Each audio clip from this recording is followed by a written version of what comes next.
तुम चिंता मत करो।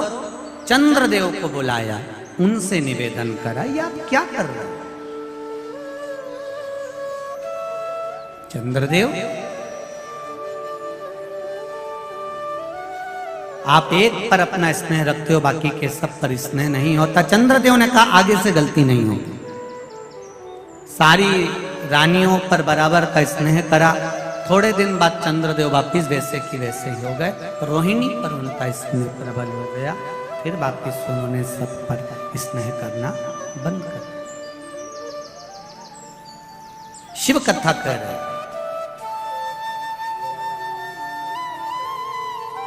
शिव महापुराण की कथा कर रहे। अब की बार चंद्र को बुलाया और चंद्रदेव को बुलाकर कहा कि चंद्रदेव, तुमने फिर गलती कर दी है। मैं श्राप देता हूं तुमको चंद्रदेव, तुम्हारी काया का तुमको जो अभिमान है, ये काया छिन्न हो जाए।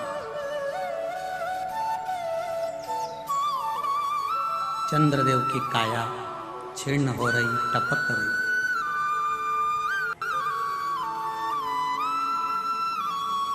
जब रोग से ग्रसित हो जाता है मनुष्य,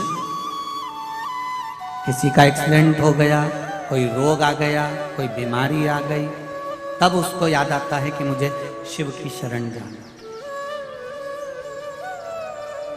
और शिव महापुराण की कथा कहती है, जब हम गंभीर बीमारी से ग्रसित होंगे तब भगवान के पास जाएं।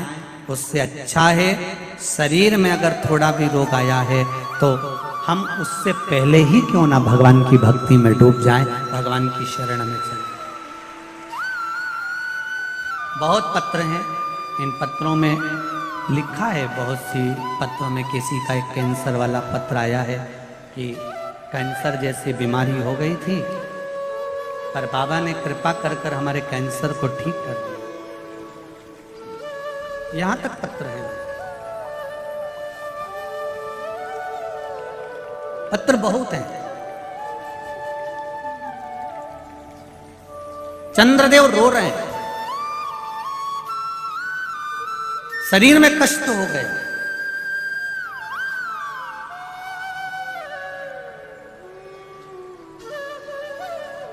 एक बात चंद्रदेव के जीवन में चंद्रदेव को समझ में नहीं आई। मेरा शंभू कहता नहीं है कुछ भी, पर बता देता हूं। पर नारी पर धन, किसी के पड़े हुए धन, किसी की चेन, किसी का मोबाइल, किसी का पर्स तुमको मिल गया, उसमें से तुमने कितने दिन अपनी जिंदगी खुश होकर जी, कितने दिन जियो?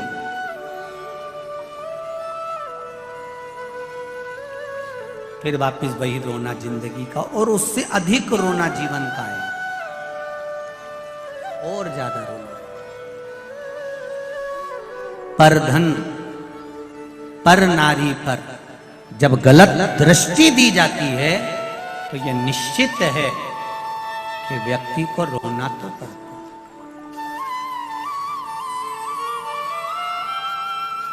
भगवान ने शरीर दिया है, काया दी है, इसका इतना अहंकार मत करना कि अंत समय तुम्हारा रोग से ग्रसित होकर निकले। इतना अहंकार में मत डूबना कि जिंदगी में रोना पड़े। हर पल हर घड़ी उसको धन्यवाद देते रहना कि ये तेरी कृपा से मिला है। शरीर भी दिया तो तूने दिया, घर भी दिया तो तूने दिया, बच्चे भी दिए तो तूने दिया, खाने के लिए दांत भी तूने दिया तो उधर भी तूने दिया, और भोजन भी तू ही दे रहा है। मैं जानती हूँ मैं इस लायक नहीं हूँ, मेरे जीवन में मैंने पूर्व में क्या करा होगा मुझे मालूम नहीं, पर आज जो निभा रहा है वो तू ही निभा रहा है।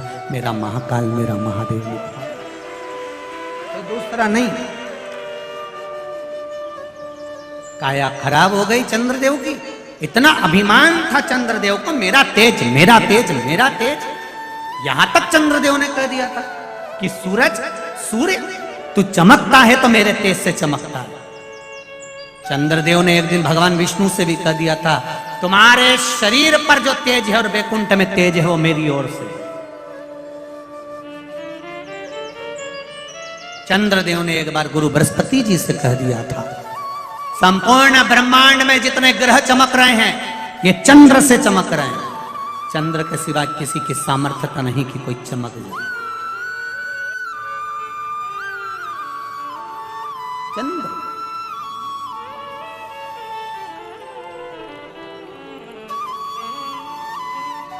सारा अहंकार, काया का जो अभिमान था वो रह गया। पड़ा है कोई मतलब का।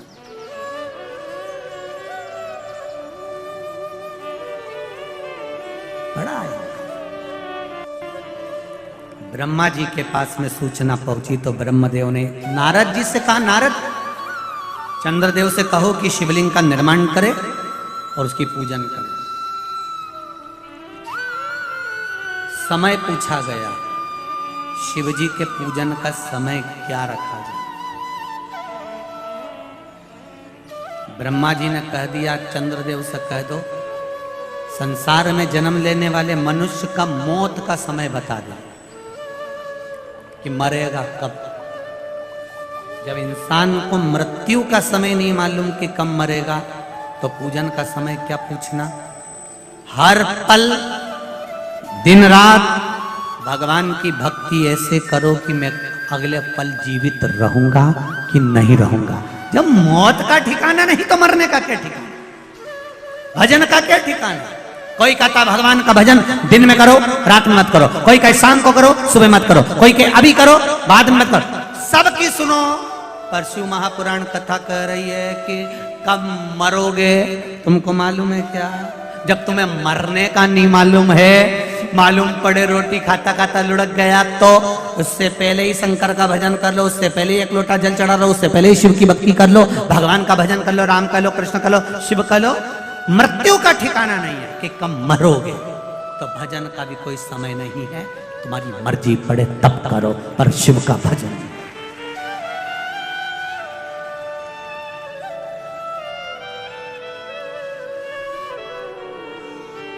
तुम्हारा मन पड़े तब भगवान का भजन करो। कब कब? कई माताएं कहती है हम रजस्वला धर्म से हो गए तो क्या महाराज जी भगवान का नाम नहीं लेना चाहिए?